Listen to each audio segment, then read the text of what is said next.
I have a question before we start today. Ooh. When was the last time that you pulled an all-nighter? Probably before an essay deadline. Yeah. You do tend to call me to prepare for those, but I've known you to just keep staying awake for quite a long time. Yeah, that's a study all-nighter. If we're talking about more fun things, I guess it was that Oscars night that we talked about in our Oscars episode, which you should go and listen to. Yeah, that's a good point. I forgot about that. I'm thinking about doing an all-nighter myself because I have an exam in a couple of days. Ooh. But I'm a little bit weak of heart, you know? The problem with me is that I will just go to bed at one point and then I will wake up 3 hours after my exam has taken place.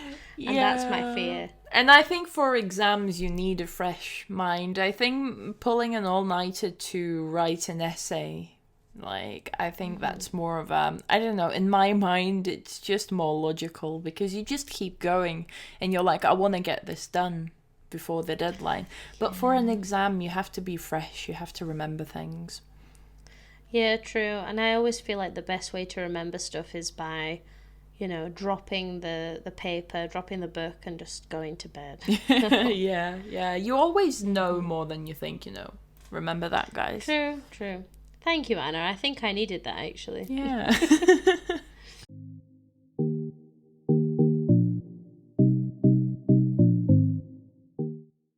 Emily.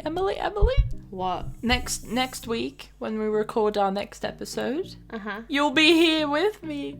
Oh my Finland. God! Don't even get me started. I'm so nervous about flying, but I'm so excited. It's gonna be the best time. I'm worried. I'm worried about one little thing. Maybe you'll laugh at me about this, but I'm worried that my body clock is going to change. Because I have such bad habits. No, not because of you, but because the time in Finland is different to the time in Spain. By an hour. Yes, but I'm very sensitive. I react quite a lot to changes in time. When I go back to England to visit, it's also quite difficult because I have to go between, different hours, and it's a pain. It's a big pain. And it's also really light here for a very long time. Yeah. How many hours in the day is it bright outside? Like 18, 19, I think. 20. I'm not sure. Like, it depends where you are, because from my apartment you can see like the sun technically all the time because it's really high up, but it depends where you are. Wow. It's kind of nice, no, in a kind of weird sort of way that you can always see the sun, like it's some sort of reassurance, but at the same time, yes, it's a little bit miserable, I imagine. It gives you positivity. Honestly, it makes you feel very positive because in the winter, obviously, it's dark. What about in Spain? Is there a long darkness period during the night? Well, it's 9:30 at the moment and it's still bright outside, which is nice. But normally in summer around 10:30 it gets dark again. So we do have a solid, I would say about 7 hours of darkness. But it's true, I think it affects your mood, no? It makes you feel more positive. When the sun is out in the sky, the weather is nice, you can't really complain. Unless you are English, of course, and the sun is never out and it's raining every day. In which case, sorry. And complaining is a kind of in your blood. Yes, exactly. Oh, well, let's be clear. Spanish people complain. But they complain, any time after October where the weather starts to get just a little bit colder. They're like, oh, my bones are cold. Everything is cold. How terrible. This is exactly what happens in winter time here in Spain. But yes, indeed, that's what I wanted to talk to you about today, actually. As I will be going to Finland for a bit of time, I thought it might be a good opportunity to talk about our body clock and our work-life balance. Scary topic. Why is it a scary topic? Are you implying that you don't have a good body clock? Yes. I feel like everyone always talks about the work-life balance and how like all functional adults have it all figured out, and I'm just like going to bed at 4 a.m, waking up at 12. Same. I think the thing is that when we talk about work-life balance, it's not about what time you go to bed, because there's a lot of people that work during the night. They have a night shift, right? And these people, you know, they have a work-life balance, but it's just at a different time, which also means that their body clock works or operates in a different way to ours. And this is why this conversation is so important. I hope that in this episode we have enough time to talk a little bit about what body clock means, what the work-life balance means, what's the difference, and if we can give some examples of our own countries, that would be awesome too. But it's a difficult topic to discuss, that much is for sure. Are you ready?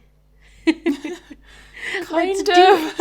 I feel like I'm the bad example. Like, you know, sometimes you have those adverts where it's like, before you were like this, and then you magically come to our spa and you'll be this. I feel like I'm the before warning. Oh, I like it. So it's like the before and after drugs, but you want the after drugs. In all of the public service announcements that you get from the government. Yeah, I understand. Yeah. But, you know, I think that you may feel bad about when you go to bed and when you wake up. But ultimately, as a student, you have to adapt to the situations that are handed to you, the situations you are given. You know, so I understand to a certain extent that your body clock may change. Emily, you've been saying body clock quite a lot this episode, and I'm not quite sure why it is. What is body clock? A body clock is the biological clock that you have within yourself in life, right? For example, you see that the sun is out, that means that it is daytime, and if you see that the moon is out and it is dark, then it's probably time for you to go to bed. Everybody individually has a different body clock, which means that, for example, you, in your current situation, think that 4 o'clock in the morning is a good time to go to bed. Whereas maybe somebody else who is a father with a child who only sleeps for a short amount of time at night may think that 8 o'clock in the evening is a good time to go to bed, right? Your body clock is individual to you. And it is a biological thing that tells you when you should sleep and when you should be awake, right? So I guess it plays to this idea of like when you go to bed or when you like to be awake and how many hours that you sleep, these kinds of things. How many hours do you sleep per night, would you say? This is interesting. I have this conversation quite a lot with my friends because sometimes during their days off, they're like, oh, now I can sleep for like 9-10 hours to really get that sleep in. But I can't sleep for more than 8 or 9 hours. I'll get horrible headaches. So I try to sleep for about 7 or 8 hours usually. But even on Sundays, I have to set an alarm just so that I don't sleep over the 8 hours.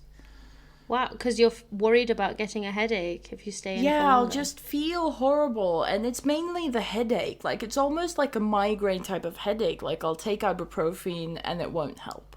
Wow. Like, it's just a horrible, like, I can't sleep for... And it's always, when I sleep for like 10 hours accidentally, I always get it. It's horrible. Right, yeah. What about you? That has happened to me a couple of times, like sleeping for too long and then getting a headache. But I will say that especially recently in my case, my body clock is completely misaligned.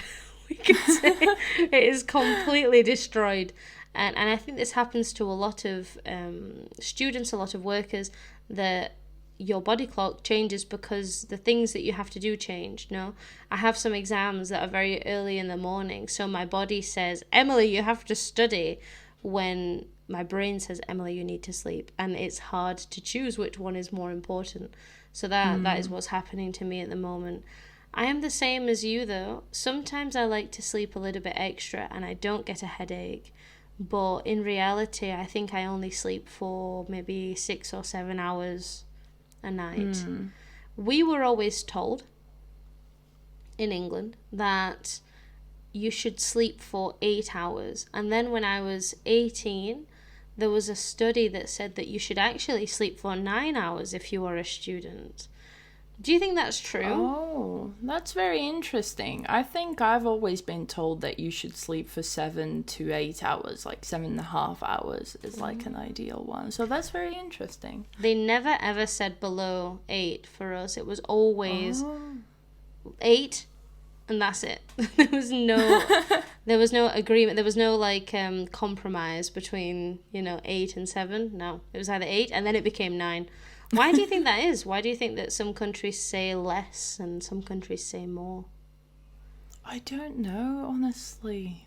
I can't really think of a reason. I guess we're all people, One thing I will note, though, I think when I lived in the UK, it was really interesting how the use of melatonin was very sort of, like you couldn't just buy melatonin and take it in the evening, because that's very normal. I remember we had an argument about that one time. Do you remember? I said, like, why are you taking melatonin to sleep? Aren't you going to get dependent? And you were like, no.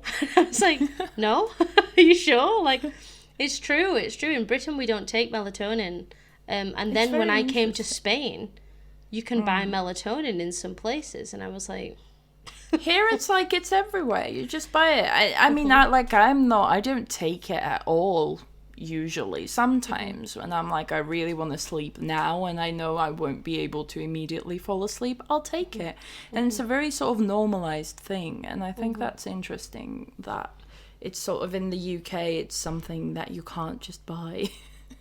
Yeah, it's fascinating, isn't it? I think it's because in Britain, or at least the idea that I get is that when you are studying or working or whatever you're doing, you should try and be in control of your own body clock, even though, because generally speaking, of course, we never really have a time where it's bright for 20 hours a day as it is in Finland. In the UK, we have moments in winter where maybe you in the morning when you go to school at 9 o'clock it's dark, and then when you leave at 4 o'clock it's still dark, because the time that you were at school or the time that you were in the office is the time when it was bright outside. But melatonin we don't need because it's dark outside, so it's easier to sleep. Maybe that's the reason, but I'm not sure. Could be, honestly. I mean, I don't know. Again, maybe there are some rules that we don't know of. But please tell us, governments out there. Confused. I'm very confused. Like, it's very interesting. I think mainly, honestly, this is not like an advert for melatonin. I think it helps with jet lag. Like, when I went to China, I obviously couldn't sleep at the right time. So taking melatonin really helped. That's interesting because I was just going to ask you what are the things that have confused or disrupted your body clock, and one of those things is, for a lot of people, mostly jet lag. Can you tell us what jet lag is? Jet lag is when you travel. Most commonly happens when you travel really far away, like if you travel from Europe to China, if you travel from Europe to America, your body obviously is used to the European time. So when you travel to a place where the clock is different, does that make sense? Yeah, absolutely. If you travel somewhere where the time zone is a few hours ahead or a few hours behind, it can completely destroy your idea of a routine, no? Maybe you normally brush your teeth, or maybe you normally have breakfast at 8 o'clock in the morning, but your idea of 8 o'clock in the morning in another country could be 3 o'clock in the afternoon. So you have to get used to that. It can completely destroy your body clock. That much is for sure. Yeah, and you won't get to enjoy, especially if you're going on a holiday. Like if you're not moving somewhere for a year, but you're going on a 1-week holiday, and then you'll end up spending several days just being either tired or really awake in the middle of the night. Exactly. Just because of jet lag. Anna, I have a question. Yeah, I'm scared. Do you think that it's going to give me jet lag when I go to Finland in a week? Because of the very, very dramatic 1 hour difference. I'm very sensitive, okay? I always brush my teeth at 8 o'clock, and if I have to do it at 9 o'clock, then there might be a problem. I love that I haven't usually even had dinner at 9 o'clock yet. So we'll have fun.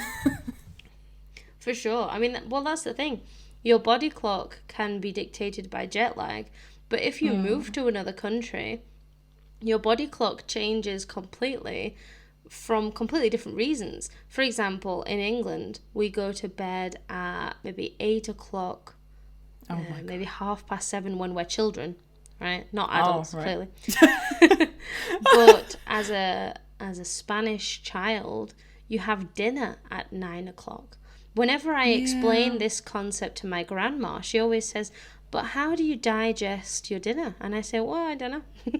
It's magic. I don't know. It is really, you do, I mean, I've heard that before. I don't know if from you or someone else or from like a film or something, but yeah, I've heard that in the UK it's quite normal to eat quite early. I used to have a friend who had dinner at 4 o'clock in the afternoon. Dinner! I have breakfast at 4 o'clock. I know, right? That's what I'm saying. But that's the thing, is that she had dinner so early, and it was, obviously this was when she was very young. And then she would go to bed at maybe 7 o'clock or 7:30. And that kind of thing is not common. I think that maybe her parents were a bit strict, perhaps, on the timing. But ultimately, it's still quite standard. I think there was probably a lot of English people out there that would say, yeah, I had dinner at 4:30, maybe 5, that kind of thing.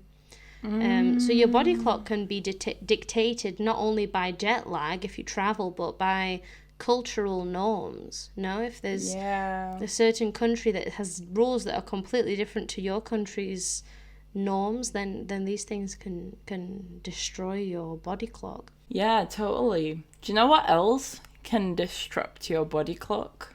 By having a friend in Spain who you film with until 4 a.m. I don't know who you mean. I'm going to assume it's not me. No, I've got other friends who I film with, so. Who? Without me? No, it's true. Our body clock has changed because we always record at a certain time.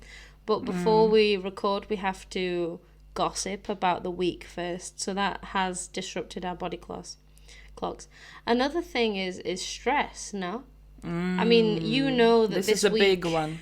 This week for me has been appalling is a word to describe it. I've had how many exams? I don't even know how many exams I've had. That's how many exams I've had. And the times are completely different, and you have to adjust your study schedule.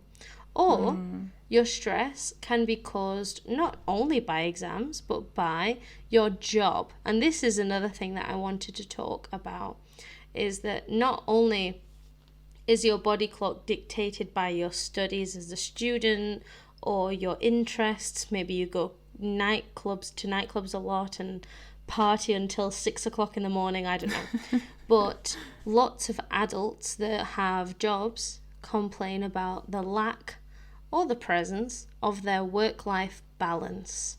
Anna, can you give us a nice definition of a work-life balance? Can I? I can try. Work-life balance is, well, like you can kind of hear from the name, it's the balance between your work life and your... And your life. And your life. I was about to say in your life. But your private life. Exactly. I guess. Exactly. It's how you divide, no? Mm. Yeah. That's the sound of somebody who doesn't have a very good work-life balance. Stop. I've got a brilliant work-life balance. I balance all my work hours and my uni hours very well with my actual life. That's good. I have a life, as the kids say. Congratulations. Are you trying to show off or make me jealous? Tell me which one. I'm trying to convince myself, if anything. Oh, right. Well, we're lying now. Oh, yeah, my life balance is very lifey and balancy. but no, you're lifey balancy. No, Anna, you're absolutely correct. That your work-life balance is the division of your time in work versus the free time that you have to do many other things. And those many other things depend on the kind of person you are. Maybe in your situation and in mine, you have a job. But maybe you also have a job, a family, maybe some parents to look after, some children to look after. Pets. You want to go on a date, pets, there's so many different things. Friends, maybe you have those. If you have, tell us, please. How Anna, is it? could you please define what a friend is? I'm sorry, I don't think I know that word. But we're absolutely right, because that's the thing, is that in modern society, your work-life balance is considered to be a luxury. I feel like in some cases that if you are capable of balancing your job and your studies, the difficult things you have to do with the things that you want to do, then, if you're capable of doing that, then you are in a luxurious position, which personally I feel like shouldn't be the case. In fact, the term work-life balance to me is very funny, because it creates an opposition between work and life. So work is studies and job and things that you don't really like, and life is looking after children and going and seeing friends and having fun. It's almost as if these two ideas are opposites. Like, you can't combine the two, and that's very, very unfortunate. Anna and I, we like to make work part of our lives, which I feel like is a very dangerous thing to say to capitalists. Or the other way around. We like to make our lives into work. When was the last time you had a day off, Anna? What is a day off? Yeah, I was hoping you would know the answer to that one. If you could just search that one very quickly on Google. But no, that's a very good point, though. Your days off are, in accordance with your contract at work, a part of your work-life balance. In England, I think you get 28 days. All workers in the UK are entitled to 5.6 weeks, which is about... I'm not really sure, actually. I think it's 28. That's the typical quantity. In Spain, it's 22. To be honest with you, some laws here in Spain have changed about women's rights and having a period and being able to take time off because of your period, which is a huge change in work life and work-life balance for many women in Spain. And it has caused a lot of criticisms, a lot of useful and interesting criticisms, and also a lot of stupid criticisms that I would like to discuss at some point. So I think it would be interesting to talk about. But ultimately in Spain, a full-time worker takes 22 days of holiday. Regardless, it has a very big impact on your work-life balance, right? Would you say that you are maintaining your work-life balance well? If I'm being completely honest, I don't think I'm spending enough time working. Really? What do you mean? Yeah, like I feel like I don't spend enough time studying and working, so I feel like I need to work on that a little bit. I think my work-life balance is actually like wrong in a different sense to most people. I feel like I have more time for life than I do for work in like a weird way. Yeah, no, I understand that though. I feel the same actually, in a weird sort of way. Like, as you know, we have to do our podcast, which we absolutely love, and it's not really work; it's more life, no. It's a weird mixture. Yeah, like it's fun to teach, but teaching is our job, you know. So it's nice to impart some knowledge every now and then. But yeah, I feel the same way, but because I teach and I work at the same time, I feel like I dedicate more time to my job than I do to studying, which is what I also have to do. and that's part of my work. So I feel like I do like work life balance. Right? And for that reason I feel guilty sometimes if I work more than I study, even though it's a part of my life. So my work life balance is definitely not in my favor. But I'm working on it. I've told you I actually bought some roller skates recently. So in my free time, I intend to go roller skating after exam period, which I'm quite excited about. Yeah. We're also going to go swimming in the sea in Finland, which is great. Hell yeah. And going on a road trip and doing fun things. Exactly. All of which we hope to document and show you all. Yes, so subscribe to our YouTube channel if you're listening to this on Spotify or Apple Music. Assuming that you would like to see that crazy crap, but you'll see it even if you don't want to see it. Yeah, that's true. It will be all over social media because I said so. but yeah, so I think that we've described this idea of a body clock and a work-life balance quite well. Anna, I didn't tell you why I wanted to talk about this. I feel like I should. This topic is something that appears various times in the Cambridge exams, the ielts exams. I have had students who have been asked, do you think that you have a work-life balance? So I feel like it's really important that these students understand that a work-life balance is your ability to separate work from hobbies or work from family. So that's why we're talking about this, and that's why we have discussed some of the important aspects of your body clock and your work-life balance today. So I hope that you can use this, guys. Yeah, and I hope that all of you have a very good and healthy work-life balance, even if we quite don't like the term, but still. Exactly. Your body clock is very important to you, and everybody has a unique body clock. So if you stay awake until very late because you're studying or working, or maybe you don't sleep until the morning, don't feel bad, because a body clock is what your body is accustomed to, but it can also be changed. It can be worked on. Right, Anna? Definitely. I mean, look at me. Yeah. Back in the day, I used to go to sleep at 8 o'clock when I was a baby. Now look at me. I never go to sleep. But no. Well, I feel like we're sending the wrong message now, so I'm going to stop. Yeah, no, please, everyone, go to bed. Yes. At reasonable times. Right now. Go to bed right now. Yeah, right. Unless you're driving, please. Yes, don't stay awake, please.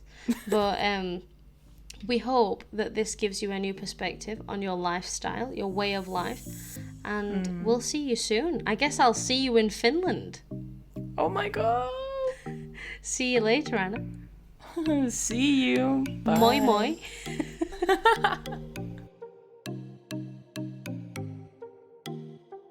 Thank you so much for watching. Please leave a comment below if you have any questions related to the topic, and we will try our best to respond to you. Please subscribe to the channel for a new podcast episode every Saturday, as well as essential tips during the week. See you next time!